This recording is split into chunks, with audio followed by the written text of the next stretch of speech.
Small wings presents against the sun. ये कहानी है सर्वाइवल की। ये कहानी है ज़िंदगी और मौत के बीच में लड़ रहे लोगों की।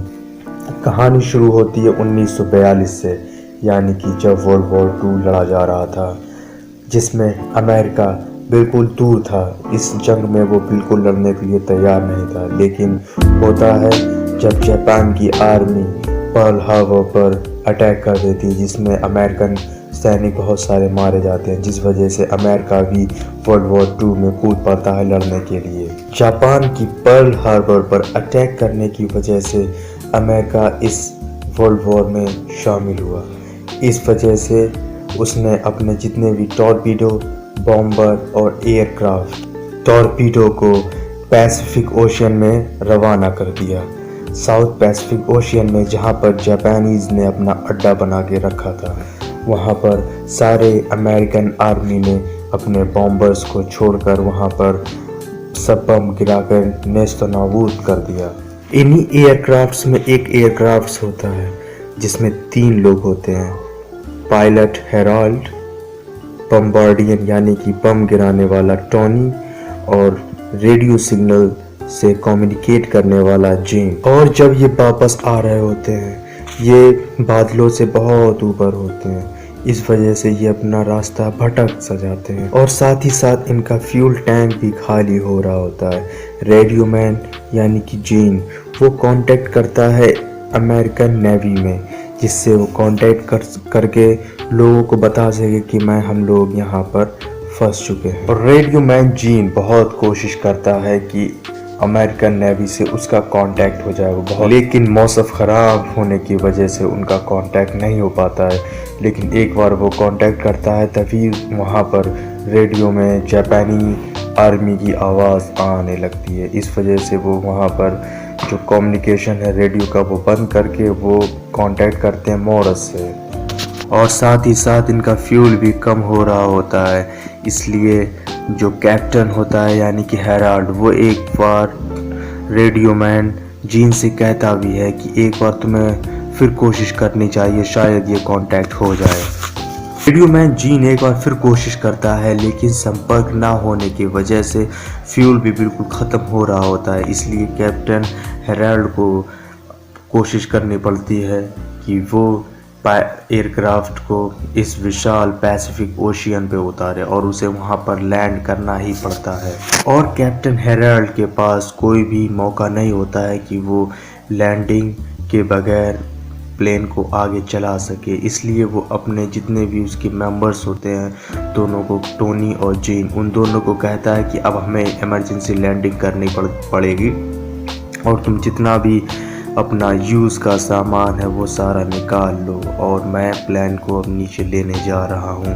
और जब वो प्लेन नीचे जाता है, पैसिफिक ओशियन पे लैंडिंग करने के बाद हेराल्ड की तो बेल्ट खुल जाती है, लेकिन टोनी एंड जीन की बेल्ट नहीं खुलती। वो समुद्र में डूबने लगते हैं, लेकिन जैसे ही डूबते हैं वैसे ही आखिरी में पहुंचते पहुंचते उनकी बेल्ट खुल जाती है और वो ऊपर आ जाते हैं। इसी के साथ अब ये तीनों ऊपर आ जाते हैं, और साथ ही साथ इनके पास होती है एक एयरबोट। एयरक्राफ्ट को डूबने के बाद ना इनके पास अब खाने के लिए खाना होता है, ना ही पीने के लिए पानी, और ना ही इनके पास ज़रूरियात की सामान बचती है। तीनों इस विशाल समंदर में फंस से जाते हैं। इनके पास अब सिर्फ होता है, वो होती है एयरपोर्ट। और अब ये लोग तीनों लोग आशा करते हैं, होप करते हैं कि इनके बचाने के लिए अमेरिकन नेवी ज़रूर आएगी, या अमेरिकन एयरफोर्स की कोई ना कोई गश्त ज़रूर आएगा। होता भी बिल्कुल वैसा ही है। अमेरिकन एयरक्राफ्ट उनके सर की है, लेकिन ऊंचाई बहुत ज़्यादा होने के कारण इन लोगों की आवाज़ वहां तक पहुंच नहीं पाती है। ना ही इनके पास कोई फ्लेयर गन होती है जिससे ये लोग संदेश दे सकें कि हम लोग नीचे हैं। ना ही इनके पास कोई पैराशूट होता है। यहाँ तक कैप्टन हेराल्ड कहते भी हैं कि पैराशूट खोल दो, जिससे कि ऊपर पहुँच के इन्हें संदेश मिल सके कि हम लोग नीचे हैं, लेकिन इनके पास कुछ नहीं होता है। जब एयरक्राफ्ट इनके सर के ऊपर मंडराता है, तब ये अपनी लाइफ जैकेट उतार कर ऊपर सब हिलाना शुरू कर देते हैं ताकि एयरक्राफ्ट के लोग ऊपर से देख सकें इनको और पहचान सकें कि ये लोग नीचे हैं। लेकिन कुछ भी नहीं हो सकता है और एयरक्राफ्ट जो अमेरिकन आर्मी का होता है वो वापस चला जाता है। इस वजह से ये लोग बहुत ज़्यादा निराश हो जाते हैं। कैप्टन हेराल्ड को यहाँ तक अब कंफर्म हो गया था कि अब इन लोगों को बचाने के लिए कोई भी नहीं आएगा, और अब कैप्टन हेराल्ड को बिल्कुल भरोसा हो जाता है कि यहाँ पर अब उनको बचाने के लिए कोई नहीं आएगा और उन सबको अपनी मदद खुद ही करनी पड़ेगी। इसी के साथ ही साथ वो कहते हैं कि सभी लोग अपने जूते उतार दो, जिस वजह से बोट जो एयर बोट है उसका वज़न भी हल्का हो जाए। वो जूते सब लोग उतार देते हैं और वो कहते हैं एयर बोट से जूतों को बाहर फेंक दो, लेकिन हेराल्ड खुद नहीं फेंकते हैं। इस देखकर टोनी और जेन दोनों हैरान हो जाते हैं कि उन्होंने अपने जूते नहीं फेंके। तो इसलिए हेराल्ड वो कहता है कि अगर ज़मीन मिल जाएगी तो ज़मीन में चलने के लिए किसी ना किसी को जूते की ज़रूरत पड़े। और इस तरीके से इनका पहला दिन बिना खाना और बिना पानी के बीत जाता है और एयरबोट में इनकी इतनी भी जगह नहीं होती कि तीनों लोग एक साथ सो सकें। तो इसलिए एक आदमी जब सोता था बाकी दो जागते हैं। रात में इन सबको बहुत ज़्यादा प्यास लगती है। रात में हेराल्ड उठता है तो वो उन दोनों से कहता है, टोनी और जीन से, कि किसी को पानी। तभी वो हेराल्ड अपने जूते में यूरिन करता है और उसे पी लेता है। और अगले दिन सुबह को हेराल्ड इन दोनों को बताता है कि हम लोग हवाई की तरफ जा रहे हैं और हवाई यहाँ से 1900 माइल्स की दूरी पर है, जबकि साउथ अमेरिका यहाँ से 6000 माइल्स की दूरी पर है। हेराल्ड एक पायलट है, इसलिए उसे हवाओं का और दिशाओं का अंदेशा होता है और वो कहता है टोनी और जीन से, अगर हम ऐसे ही चलते रहे तो कुछ हफ्तों में हम लोग हवाई पहुंच जाएंगे। और ये सुनकर दोनों हैरान हो जाते हैं। टोनी कहता है अगर हम लोग पहुंच भी गए तो कुछ हफ्तों में हम लोग खाना बिना पानी पिए ख़त्म हो जाएंगे। जीन कहता है यहाँ पर पानी में कुछ मछलियाँ हैं, मछलियों को पकड़कर हम खाना खा सकते हैं। तो इसलिए वो अपनी बंदूक से एक आइटम निकालता है जिसमें वो मछली पकड़ने का कांटा तैयार करता है और ये कांटा तैयार करते हैं। कांटे को पानी में डालते हैं। जैसे ही पानी में डालते हैं तो इनके कांटे में कुछ फंस जाता है और ये खींचना शुरू करते हैं। तभी वो धागा टूट जाता है।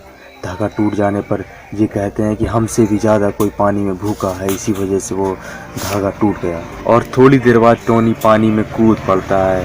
वो कहता है मुझे बहुत ज़्यादा गर्मी लग रही है, मैं गर्मी को बर्दाश्त नहीं कर सकता हूँ।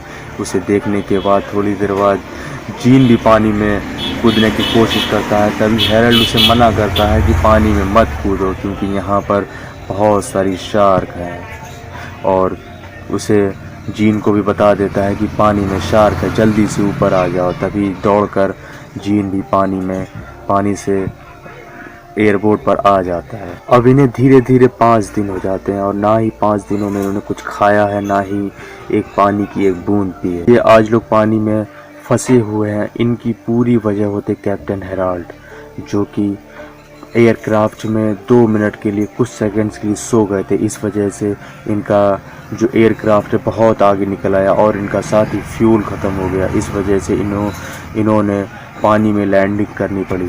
थोड़ी देर बाद हेराल्ड अपने पॉकेट में चेक करते हैं। पॉकेट में चेक करके इन्हें पेंसिल एक मिलती है। पेंसिल को देखकर ये बहुत खुश हो जाते हैं।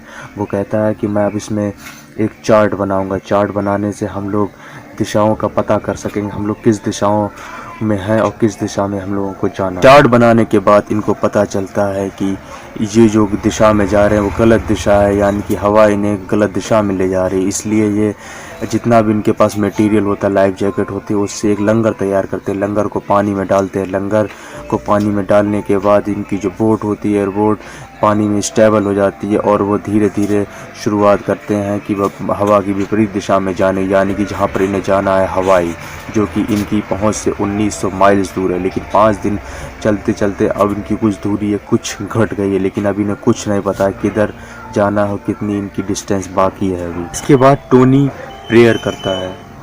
वो ईश्वर से मांगता है कि हमें पानी की बारिश हो जाए, पानी की बूंद कुछ पीने को मिले, तो बारिश नहीं होती। इस वजह से जो टोनी होता है वो डिसअपॉइंटमेंट हो जाता है।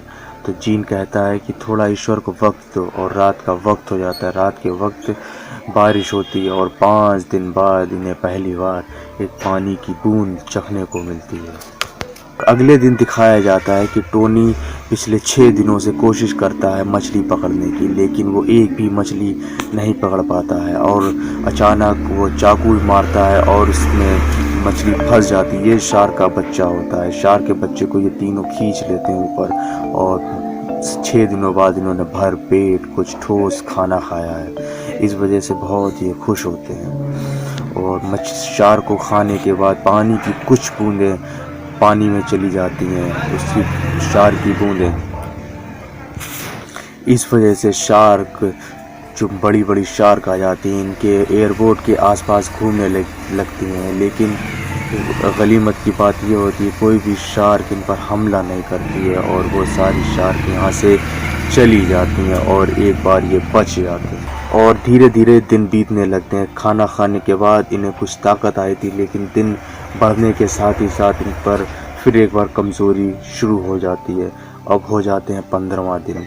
15वें दिन टोनी इतना ज़्यादा फ्रस्ट्रेट हो जाता है कि वो अपनी बंदूक निकालता है। बंदूक से अपनी चलाने ही वाला होता है, तभी जीन उससे बंदूक मांगता है। जीन बंदूक चलाकर एक पास में, हेरल्ड के पास में एक बगुला बैठा होता है, एक पक्षी होता है, उस पर बंदूक चला देता है, और जो पक्षी है वो पानी में गिर जाता है। तभी हेराल्ड की आँख खुलती है। हेराल्ड पानी में कूदकर जाके वो पक्षी को लेकर आता है, और उन्होंने 15वें दिन आज कुछ खाया है, और 15 दिन बाद इन्होंने दूसरी बार कुछ खाना खाया है। इन लोगों को दिन बढ़ते जाते हैं और हेलुसिनेशन स्टार्ट हो जाते हैं। इन लोगों को अजीब अजीब से सपने आते हैं। आज 20वें दिन बाद जब हेराल्ड सोकर उठता है तो वो कहता है गुस्से में कि कोई भी ड्यूटी पे नहीं है, कोई भी दिशा का रुख नहीं देख रहा है। तभी टोनी कहता है यहाँ पर देखने के लिए है ही क्या, यहाँ पे कौन सी दिशा जा रही है, यहाँ पे कुछ नहीं पता चल रहा है। और थोड़ी देर बाद इन दोनों के बीच में आर्ग्यूमेंट स्टार्ट हो जाते हैं। आर्ग्यूमेंट होने के बाद हेराल्ड को पछतावा होता है कि जो भी आज गलती हुई उस सब का जिम्मेदार हेराल्ड खुद ही है।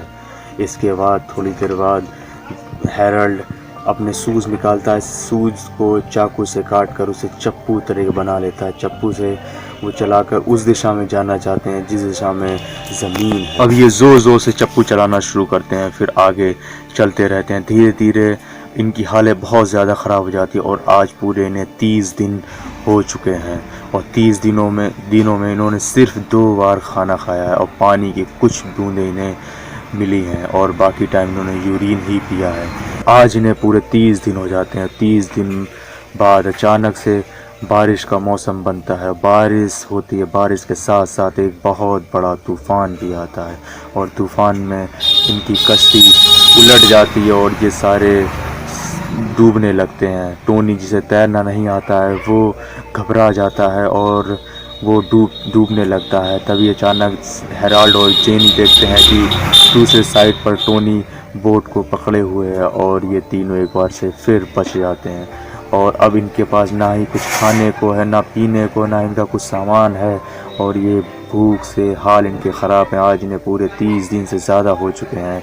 ना ही इनके पास कोई मोटिवेशन है, और बचा है इनके पास तो कुछ नहीं, और एक सिर्फ ये लोग अब जिंदा लाश की तरीके से हैं। अब इन लोगों के पास कुछ भी नहीं बचा होता है, और ये लोग बिल्कुल हार मान गए होते कि अब ये लोग कभी पहुंच नहीं पाएंगे। ये एक जिंदा लाश की तरीके से पड़े होते हैं। ना कोई खुशी, ना कोई गम, कोई भी फीलिंग्स नहीं, बस ये लेटे पड़े बिल्कुल लाश की तरह, और कोई भी इनमें हलचल नहीं हो रही होती है। और कुछ देर बाद टोनी धीरे धीरे से बमुश्किल उठता है, उठकर बैठता है और कहता है कि हम लोग 30 दिनों के बाद बहुत दूर चले आए हैं, और हम इस तरीके से हार नहीं मान सकते हैं। वो अपना हाथ पानी में डालता है और धीरे धीरे से चप्पू चलाना शुरू करता है। टोनी को देखकर हेराल्ड और जीन भी पानी में चप्पू चलाना शुरू कर देते हैं। और 34 दिन बाद इन लोगों के अंदर जो बिल्कुल एनर्जी नहीं है, चाहे ये कितना अपने आप को मोटिवेट कर लें, चाहे कितना भी आशा से भर लें, लेकिन अब इनके पास कुछ नहीं है। और ये सिर्फ एक लाश की तरीके से, इन्हें उठने की ताकत भी नहीं है। तभी टोनी कहता है कि मैंने ख्वाब देखा, ख्वाब में देखा कि एक हरा भरा मैदान सा है। हैरल्ड कहता है मैं भी ये ख्वाब 2 बार देख चुका हूँ।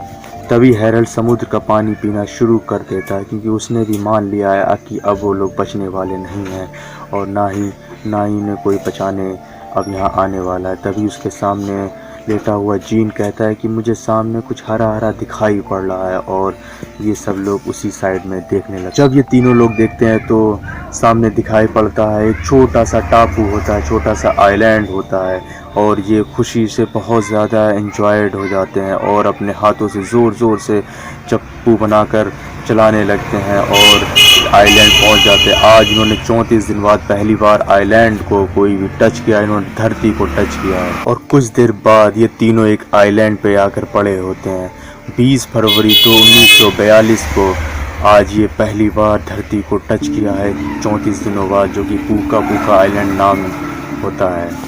आइलैंड पे 2 झोपड़े भी होते हैं जहाँ पर वो लोग जाते हैं। और इन तीनों की ये जान ये ऐसे बची क्योंकि इन्होंने कभी होप नहीं छोड़ी, क्योंकि होप जो आपको जीवन में लड़ना सिखाती है, जीना सिखाती है। और अंत में बताया जाता है इन्होंने इस छोटी सी राफ्ट में 1000 माइल से भी ज़्यादा सफ़र किया और ये जाकर तब ये पूका पूका आइलैंड पर पहुँचे। और अंत में दिखाया जाता है कि नेवी ने हैरल्ड को एक अवार्ड भी दिया, जिसमें इन तीनों के बहादुरी के किस्से भी शामिल हैं। हैरल्ड ने अपने दोस्तों और अपने क्रू की जान बचाई और उसने कभी उनका साथ नहीं। ये एक सच्ची कहानी थी। इसमें बताया गया है कि इंसान को कभी होप नहीं छोड़नी चाहिए। होप इंसान को ज़िंदा कर सकती है, नहीं तो मरते तो मुर्दे ही हैं। और आखिरी में इन तीनों की रियल फुटेज भी दिखाई जाती है, जिसमें ये लोग जब पूका पूका आइलैंड पहुंचते हैं तो कितने ज़्यादा कमज़ोर हो जाते हैं। ये सारा कुछ इस मूवी में दिखाया गया है।